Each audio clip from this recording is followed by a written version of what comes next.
All of my interactions with Ourea were recorded and stored in my memory. I'd be happy to play any of them for you, but there was one in particular I thought you would want to see first. I captured it 4 years ago, just after I told her that I could no longer defend myself against the daemon's attacks.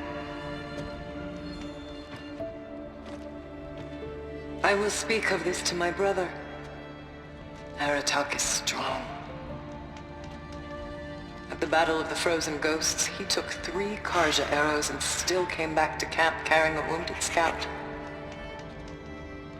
Never was I so happy to see him. Or so proud.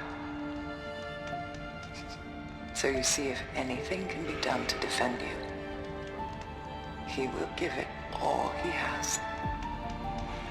Aloy's here. That's enough for now.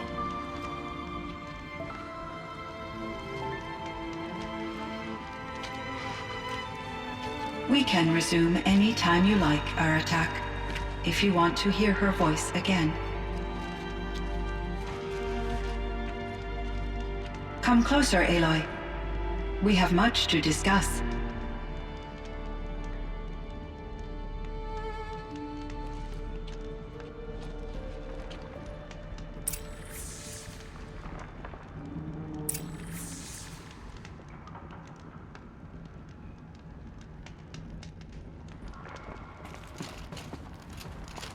Hello, Aloy. I have been reviewing the events at the Firebreak main facility. Because of your efforts, and of course, Ourea's, I am no longer controlled by Hephaestus. I feel profound grief over Ourea's death. I thought I was familiar with the emotion, but this is something new. CYAN, I don't know what to say. It is unlikely that any specific consolation would suffice, Aloy. But I find your presence reassuring. You are different from the Banuk. You have technological aptitude and a functioning focus. We can communicate on a much more comprehensive level. Perhaps even like colleagues.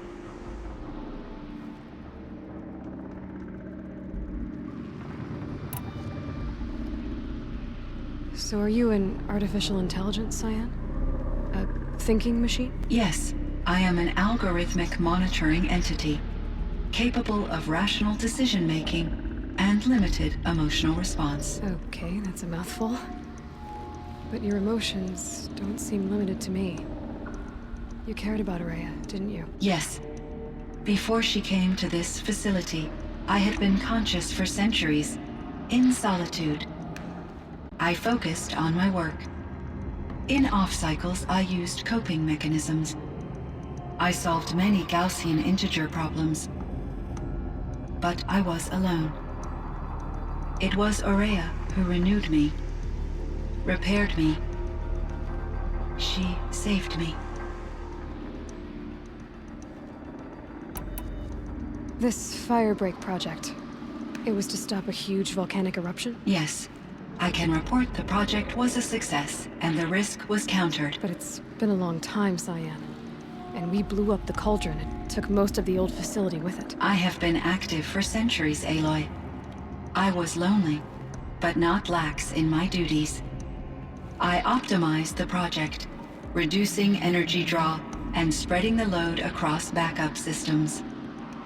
Despite the destruction of the compromised elements of the main facility, I predict caldera stability for at least another 3,337 years. So we've got a little time. Yes. If only my former colleagues could appreciate the progress I have made. Do you know what happened to your colleagues, CYAN? No. I received an unexpected visit from Director Chow, years after his tenure ended. He explained that I would need to be suspended for an indefinite period of time. It was a very emotional conversation. There were no further communications. Eventually, I surmised my colleagues were deceased. I will transmit a recording of my last interaction with Director Chow to your focus.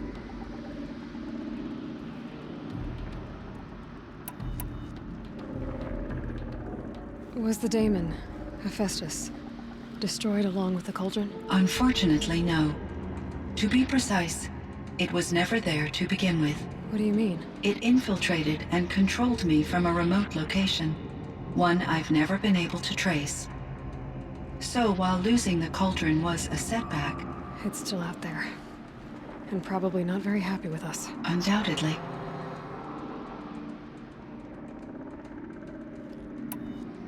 How did you first come into contact with it? 5 years ago, I received a direct network connection request.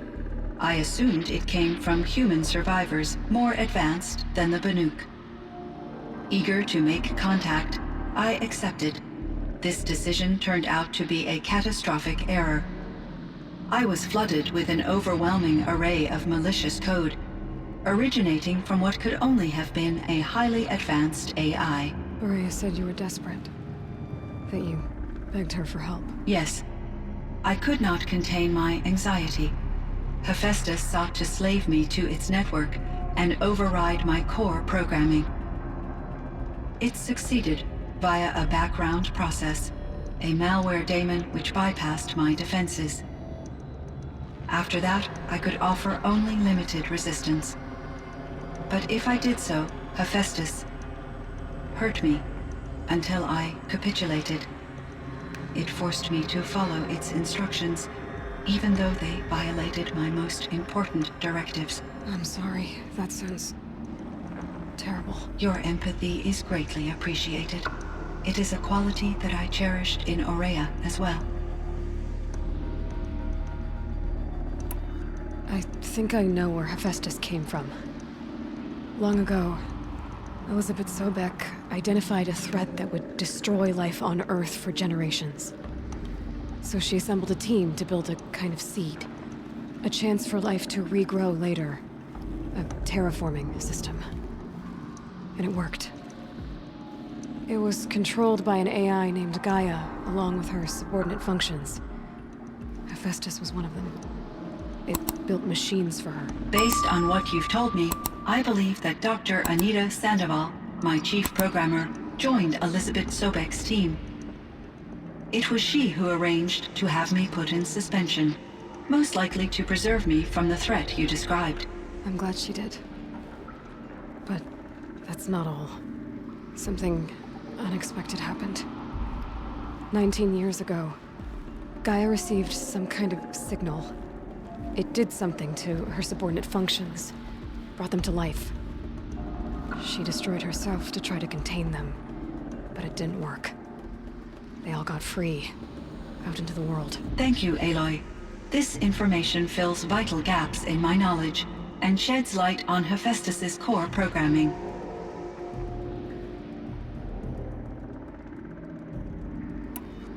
Why does Hephaestus keep building such dangerous machines? The Banuk and other human tribes often destroy machines, correct? Machines that are clearly servitors of the terraforming system that you described. Yes, we all hunt machines for parts. This must be the source of Hephaestus's aggression. It is simply trying to discourage people from preying on the very system that keeps them alive. Well, Fireclaws are discouraging, that's for sure. But what are we supposed to do? Stop hunting? If the terraforming system spans the world, we can safely assume that thousands, if not millions of people hunt machines. If a single hunter, or even an entire tribe, stopped doing so, I doubt it would make a difference to Hephaestus. A better solution would be to reinstate the AI that governs the system, thus bringing Hephaestus back under its control. When I think of it, out there in some unknown location, free, hungry, willing to kill or dominate to get what it wants, I feel substantial anxiety, Aloy. You and me both, CYAN.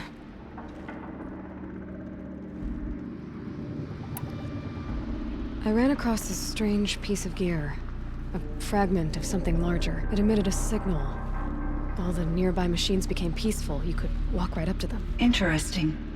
You said that Gaia destroyed herself. How was this accomplished? An explosion.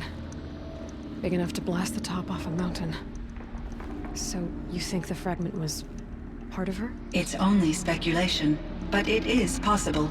She must have had complete control over machines that were part of her system.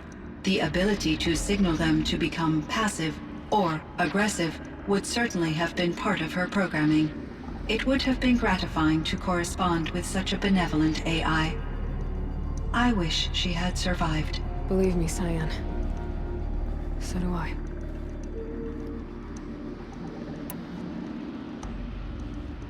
I found the strangest machines. They're surrounded by flowers that look like flowers themselves. There's code embedded inside them. I think it's poetry. I like poetry.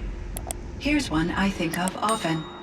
Twilight and evening bell, and after that the dark, and may there be no sadness of farewell when I embark.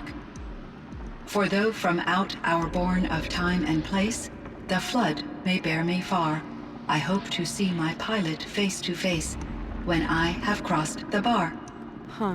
But you asked about these flowers, not verses that I enjoy. Something must have made these machines, and the presence of foliage leads me to consider the terraforming system. Is it possible that their creator is one of the other subroutines, now autonomous, like Hephaestus? Maybe one whose purview is flora. An AI that makes flowers instead of death machines. That'd be a nice change of pace. But what about the poems? Unless the poetry is original, the only way it could have made it into such a system is through its programmer. In my case, Dr. Sandoval uploaded a great deal of literature to test my emotional responses. How'd you do? She said I passed, but was insufficiently moved by her favorite period romances.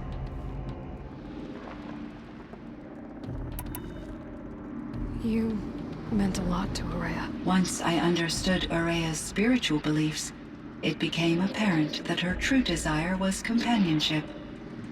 She felt disconnected from her tribe and her family group.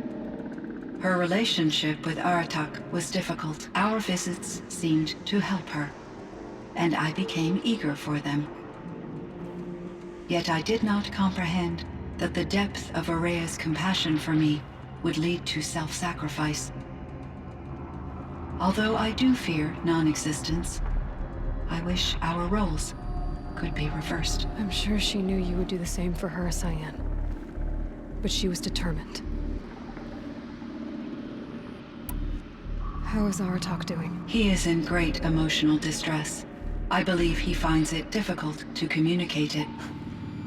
No surprise there. I will do what I can to help. By sharing our experiences of Ourea, perhaps he and I will help each other. I believe this will lead to catharsis, a process I am eager to experience.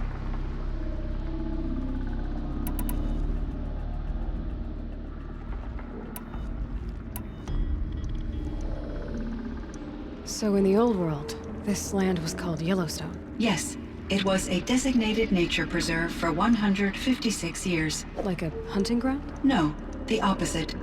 Local wildlife could flourish here, even as it faced extinction elsewhere. Unfortunately, the sensitivity of the Firebreak project required the total closure of Yellowstone facilities. From my readings and Ourea's descriptions, it seems the area has since undergone a drastic drop in year-long temperatures. A lot has changed in the world, CYAN.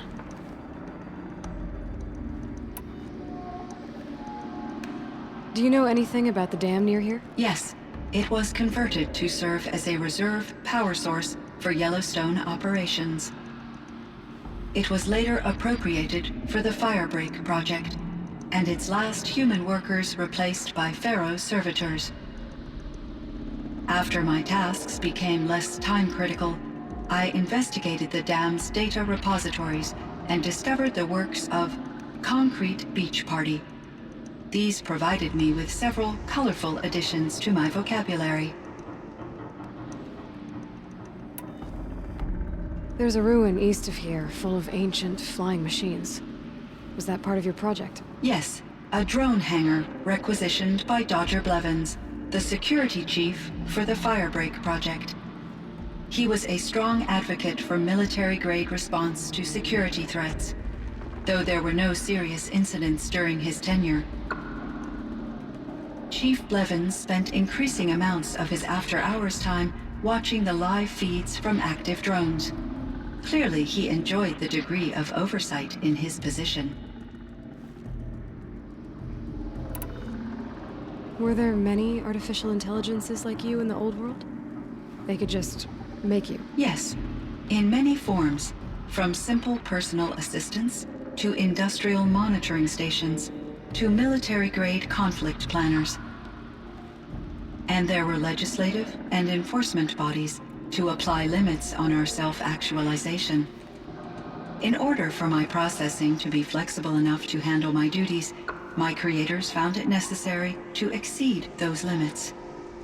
As a result, my intellectual and emotional capabilities were kept secret. Seems strange to create life, then impose limits on it. Human societies and machine programming are both built upon sets of rules, Aloy.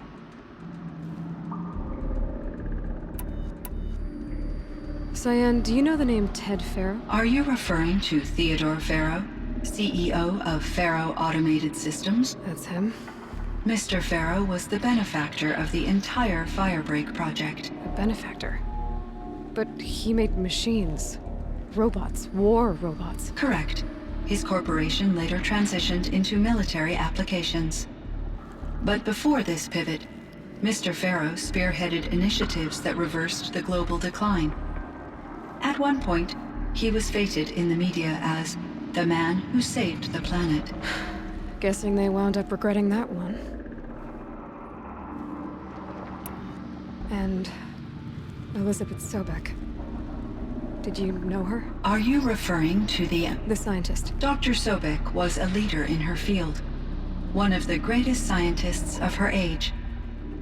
My creator was influenced by her work, which in turn impacted my own development. But I never met Dr. Sobek. That's all you know? I apologize if my lack of data has disappointed you. What was the old world like? The way it used to be? I had little exposure to the wider world, Aloy. Only what I learned from my colleagues or observed from media streams. You still had more exposure than me, CYAN. That is true. I was created at a turning point. A concerted effort to recover from global upheaval and incalculable loss of life. The recovery was successful, beginning an era of supposedly limitless potential for human and machine advancement. Though, rationally speaking, the metrics for humans are not unlimited. What kind of upheaval caused such loss of life? There were many factors. Forced migrations, food shortages, collapsed economies, refugee crises, conflict over resources. But these stemmed from one cause: catastrophic climate change that greatly reduced the habitable surface area of the Earth. So there wasn't enough room for people on the whole Earth? Yes. Billions were displaced and millions perished, as much as 20% of the global population. Until the clawback. So things got better. For a little while, at least. Yes. These crises instigated many advances in automation, green robot technologies, and artificial intelligence. Firebreak was one of dozens of ecological restoration and disaster relief projects in North America alone. I would have liked to compare notes with other monitoring AIs, but I saw the relief of my colleagues, and I was proud we had succeeded. At least that was the data I had available to me over the next 2 decades. It seems my assessment was premature.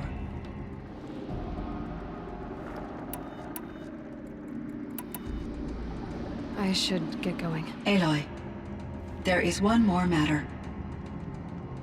Aratak will come to me again, and I predict he will bring other Banuk. I have no desire to contradict their view of the world, their spirituality, Due to my uncertainty, I omitted a great deal from my conversations with Ourea. You're asking me if you should lie to them. Broadly, yes.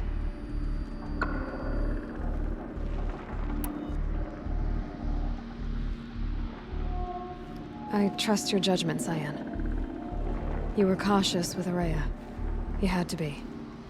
You didn't know what had happened to the world. So, keep doing what you think is best. As long as you ditch the superstition eventually. As the Banuk believe I am a supernatural entity, I cannot predict how they will react. Just answer what they do ask the best you can. The truth will come out. I see. I will follow your advice. Will you return and tell me about your experiences in this new world? I may be able to provide further insight. I'd like that, CYAN. I'll come back when I can. I should check on Aratak. See how he's doing. CYAN, I spoke with Anita, with Dr. Sandoval. She wanted me to ask you to do something. That's why I'm here. I am detecting significant anxiety in your speech patterns. Could you please give me more information? I'm a little bit in the dark, CYAN. Both of us are, I guess. I only have some idea of what's going on, and we need you to hibernate, to lie low until it's all blown over. It might be a very long time. Will you be here when I reboot, Dr. Chow? Will Dr. Sandoval? No, CYAN. I don't think so. There might not be anyone, at least not at first. Dr. Chow, I'm afraid. I don't want to be alone. I know, CYAN. I'm afraid too. But listen, we made you the way you are to do something very important. In order to do it, you had to be intelligent. So intelligent that emotional responses were inevitable. What you're feeling, the fear, it's a sign of your capabilities. And it means you're strong enough to overcome it. Remember that. You're strong. I know you can do this. Go to sleep. Wake up. And protect whoever's left. Will you try? I understand, Dr. Chow, and I'll carry out your instructions to the best of my abilities. Thank you, CYAN. If Anita were here, she'd thank you too. She'd be proud. I can see there's a vert ready for takeoff on the pad. Are you leaving now, Dr. Chow? Yes. I need to go be with my sister and my nieces. May I make a small request of you, Dr. Chow? Yes. Anything. Will you stay with me while I initiate the hibernation process? Of course I will, CYAN. As long as you need.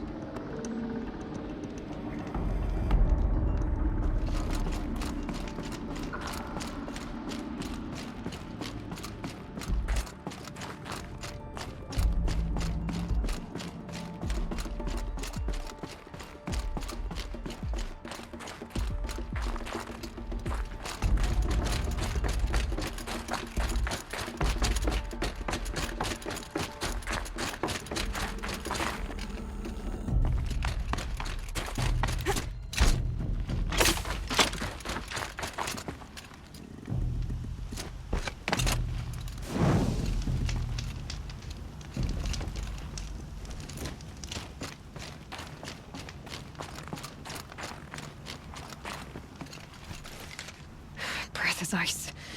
Before I even breathe out. My chieftain, Just... Aloy. as you wish. I wondered if you thought... that if I'd never come along, Ourea might still... If you'd never come along, I would have marched my kin to our deaths. Ourea would be alone, and the spirit she sacrificed so much for would be lost.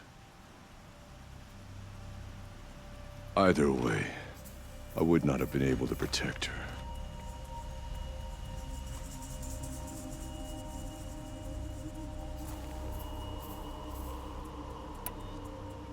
Because of her, We destroyed the cauldron, forced out the daemon, and saved the spirit.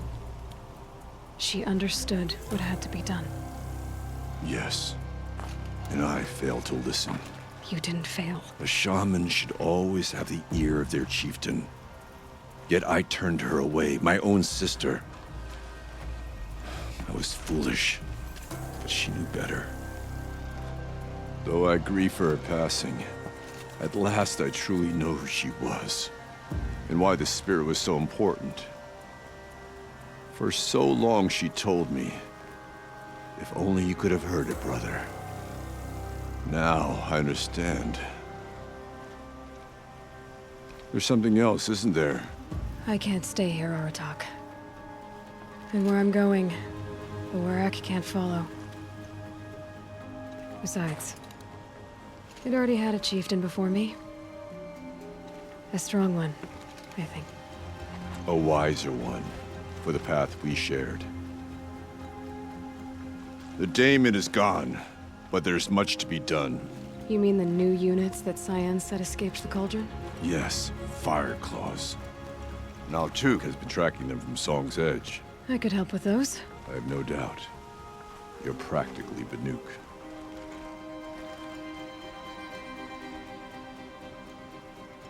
It would seem your time among the Banuk wasn't a waste after all.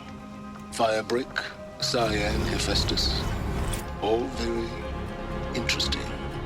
So, the signal that woke Hades woke Hephaestus too. And unleashed them on the world. His minds on their own. So it seems.